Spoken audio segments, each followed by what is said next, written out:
Samantala sa paggunita ng pamilya Marcos sa anibersaryo ng kapanganakan ni dating Pangulo Ferdinand Marcos, iginiit ni dating unang ginang Imelda Marcos na itinaya ng kanyang asawa ang buhay at dangal sa pagdedeklara noon ng martial law.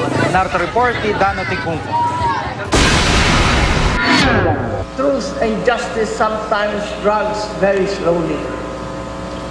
But as a believer, I know truth and justice will eventually prevail.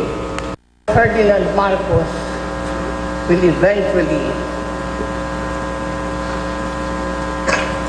prevail in all of these controversies. Sa ika-79 na kaarawan ng yumaong dating Pangulong Ferdinand Marcos, ito ang mga binitiwang salita ng kanyang asawa, dating unang ginang at ngayoy Ilocos Norte Representative Imelda Marcos. Sinariwa rin ni Imelda ang araw bago nagdeklara ng martial law ang asawa noong September 21, 1972. Alam daw ng dating Pangulo na maraming hindi makauunawa sa kanya, pero itinaya raw niya ang buhay at dangal para sa kapakanan ng bansa. Was about to proclaim martial law and gathered his family. He said to us, his family, he said, the time has come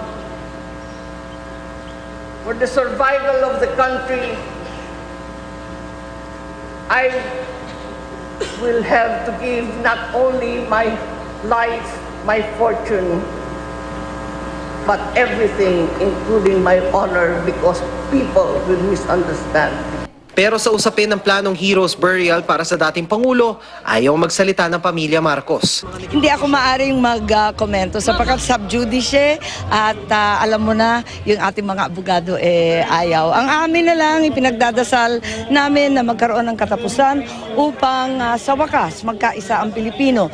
Tulad ng hangarin ng ating mahal na presidente, Apo Duterte.